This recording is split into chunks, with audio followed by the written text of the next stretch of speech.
In this video, we will discuss about EventListener. An event is an important part of JavaScript.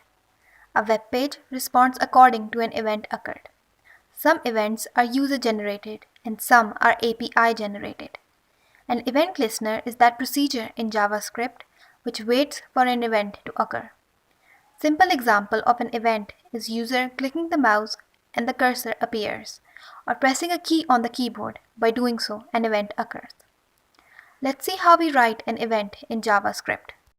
We have a function called addEventListener, which is built function in JavaScript. We write element .addEventListener where first argument is event, second argument is listener, which is any function to which it listens. Let's do practical implementation. The example that we did, let's try and take it further. What we have done is that we have called the functions before and we were moving forward. We will remove this function from here and add EventListener. We will delete onClick.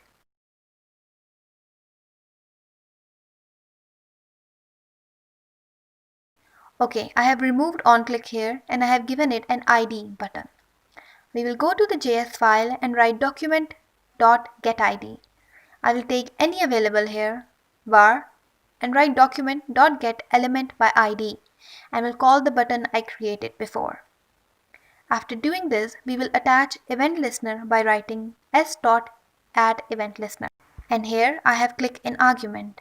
Then I will add comma. I will call the function getCube at this stage. Previously, we didn't call any function. We had called this function while onClick equals to name of function. Now I haven't done anything like this. Now we will run this demo.html. Open with browser. If I will enter any number here, for example, I enter 3, then I will get the cube 27.